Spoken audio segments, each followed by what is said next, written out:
Chapter 3. The Story of Her Life. The young man said nothing more at the time, but 10 minutes later, when he was thoughtfully smoking a long brown pipe, and 'Tilda Jane sat in a chair beside him, rocking her dog, he called out to Mrs. Minley, who was hovering around the room. "Sit down, Mrs. Minley. Perhaps you can get this little girl to talk. I can't." 'Tilda Jane turned sharply to him. "Oh, mister, I'll do anything for you. I'll talk." "Well, reel it off then. I gotta start soon." "What do you want to know?" she said doggedly. "Everything. Tell me where you started from. Was you born in the asylum?" "Nobody don't know where I was born. Nobody don't know who I am, 'cept that a woman come to the poorhouse with me to Middle Marsden when I was a baby. She died and I was left. They give me the name of 'Tilda Jane Harper and put me in the 'sylum. Children come and went. Just as soon as I get to like 'em, they'd be 'dopted. I never was 'dopted, 'cause I'm so ugly. My eyes ought to have been blue, and my hair curly. I might have been a servant, but my habits was in the way." "Habits? What habits?" asked Hank. "Habits of impudence and pig-headedness. When the men came to kill the pigs, I'd shut myself in my room, put my fingers in my ears, and I couldn't hear, but I'd always squeal when the pigs squealed. Is that why you wouldn't eat ham just now?" "Oh, that ain't ham to me," she said eloquently. "That bit of red meat was a cunning, teeny, white pig running around a pen crying 'cause the butcher's after him. I couldn't eat it any more'n I'd eat my brother." "You're a queer little kite," interjected the young man. He exchanged an amused glance with Mrs. Minley, who was swaying gently back and forth in a rocking chair. "So you wasn't very much set up at the asylum," he went on. "I guess I'm too bad for asylum. Once our washerwoman took me home to supper. I guess heaven must be like that. They had a cat, too. I used to get in most trouble at the 'sylum 'bout cats. When starvin' ones come rubbin' up agin me in the garden, I couldn't help sneakin' 'em a bit of bread from the pantry. It beats all, how cats find out people as likes 'em. Then I'd get jerked up." "Jerked up?" repeated her interlocutor. "Locked in my room, or have my hand slapped. Once I took a snake in the house. He was cold, but he got away from me, and the matron found him in her bed. She whipped me at that time." "Was that what made you run away?" "No, I run away on account of this dog. You call up the cold spell we had a week ago?" "You bet. I was out in it." "Well, there come the coldest night. The matron gives us extry blankets, but I couldn't sleep. I woke up in the middle of the night and thought of that dog out in the stable. 'He'll freeze,' I said, and when I said it, it seemed as if icicles was sticking into me. I was most crazy. I got up and looked out the window. There was a moon, an awful biting, ugly kind of moon, grinning at me. I put on some clothes. I slipped downstairs, and it seemed as if everything was yelling in the cold. Every board and every wall I touched went off like a gun, but no one woke, and I got out in the stable. The horse was warm, and so was the cow, but this little dog was most froze. I tried to warm him, but my fingers got like sticks. Then I did a scandalous thing. I says, 'I'll take him in bed with me and warm him for a spell, and no one'll know.' So I lugged him in the house, and he cuddled down on my arm just so cunning. Then I tried to stay awake so I could carry him out early in the morning. But didn't I fall to sleep, and the first thing I knowed there was the matron a-spearing me with her eyes, and she put out her hand to catch the dog, and he up and bit her, and then there was trouble." "What kind of trouble?" asked the young man. "I had bread and water for 2 days, and the dog was shut up in the stable, and then I was brought up before the lady board." "The lady board?" murmured Mrs. Minley. "What does the child mean?" "The board of lady managers," explained Dillson. "Tell us about it," he said to 'Tilda Jane. The latter was keeping an eye on the clock. She knew that the time must come soon for her to part from her new-found friend. It was not in her nature to be very demonstrative, yet she could not altogether hide a certain feverishness and anxiety. One thing, however, she could do, and she subdued her emotion in order to do it. It amused the young man to hear her talk. She would suppress her natural inclination to silence and gravity, and try to entertain him, and the more she talked, possibly, the longer he would stay. Therefore she went on. There they sat round the table, as big and handsome as so many pies. One lady was at the top, and she rapped on the table with a little hammer and said, "'Tention, ladies." And she says, "Here is the fortunate object of dissection. What part shall we tackle first? Name your wishes, ladies." Then she stopped, another lady begun. "Ma'am, presiding, state the case." The young man took his pipe from his mouth, and Mrs. Minley ejaculated, "Mercy me!" "Madam President, I guess," he said gravely. "Go on, sissy." 'Tilda Jane went on, still with her eye on the clock, and still speaking feverishly. "The ma'am presiding staked me out," says she. "Here's a little girl. She come to us like a lily of the field. No dress on, no bonnet, no nothin'. We fed and clothed the lily, and guv her good advice, and she's lifted up her heel agin us. She deifies us. She introduces toads and snakes into the sacred pressings of our cinnamon-cherry for orphans. She packs a dirty dog in bed. We'll never levelate her. She's lowering the key of our 'stution. She knows not the place of reptiles and quadruples. Ladies, shall we keep this little disturbing element in our 'stution? If thy hand fend against thee, cut it off. If thy foot straggle, treat it likewise." Then she sat down, and another lady got up. Says she, "I'm always for mercy, strained mercy dropping like juice from heaven.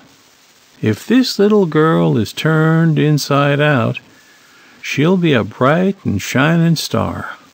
I propose that we make the 'speriment. The tastes is in her, but we can nip off the gratifications. I remove that instead of disturbing her, we disturb the animals. Ladies, we has hard work to run this 'stution." "This 'stution," said the young man. "Yes, 'stution," repeated 'Tilda Jane. "That's what they call the asylum. Well, this lady went on and says she, 'Let's send away the cats and dogs and all the children's pets, squirrels and pigeons and rabbits, 'cause this little girl is disrupting every child on the place. Once when cats came and other animals, they was stoned away. Now they're took in. I come across one little feller just now, and instead of learning his lesson, he was playing with a beetle, tickling it with a straw, ladies. Now ain't that awful? We've got 'sponsibilities toward these foundlings. I feels like a mother. If we send some foolish out in the world will be blamed. Our faithful matron says it's impossible to catch rats and mice. This little girl gets at the traps and lets them go. She's a born rule smasher." Then she closed her mouth and sat down, and the big lady sitting at the head of the table pounded her hammer, 'cause they all fell to jabbering. Says she, "Will some lady make a commotion?" Then one lady got up and she says, "I remove that all animals be discharged from this 'stution." "What about the chickens?" called out another lady. "You must declude them. This will go on record." The other lady said, "'Scuse me, I forgot the chickens. I'll mend my disillusion. I remove that all quadruples be discharged from this 'stution." That suited some and didn't suit t'others, and there was a kind of chatter valley. One lady said she's mend the amendment, and then the man presiding got kind of mixy-maxy and said they better start all over again, 'cause she'd lose her way 'mong so many amendments. After a long time they got their ideas sot, and they said that I was to stay, but the animals was to go. I didn't snuffle nor nothing, but I just said, "Are you planning to kill that there dog?" The man presiding gave a squeal and said, "No, that would be cruel. They would give the dog to some little feller who would be good to him." I said, "Little fellers tie tin cans to dogs' tails," and they got mad with me and said I was trespicious. Then I said, all right, 'cause what could I do agin a whole lot of lady boards? But I made up my mind I'd have to work my way out of it, 'cause it would kill that little dog to be took from me. So I run away. Her story was done, and her lips in dogged resolution. She stared inquiringly at the young man. He was not going to withdraw his protection from her, she saw that. But what would he direct her to do next? He was thoughtfully tapping his pipe against the fireplace. Now he was putting it in his pocket, and now he was going to speak. "Little girl, you've started for Australia. And as I don't believe in checking a rarin', tearin' ambition, I won't try to block you exactly, but only to sidetrack.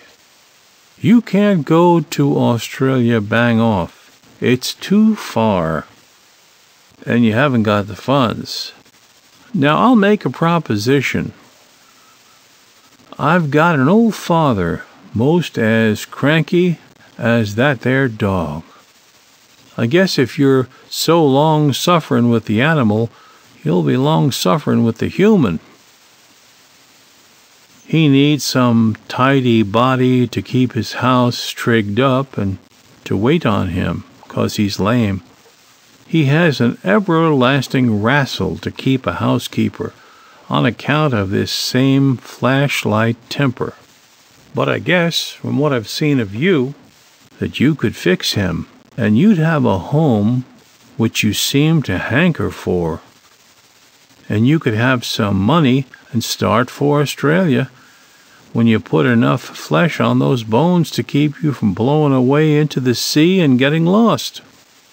Starting out would be convenient, for my father lives near the big Canadian railway that is a round-the-world route.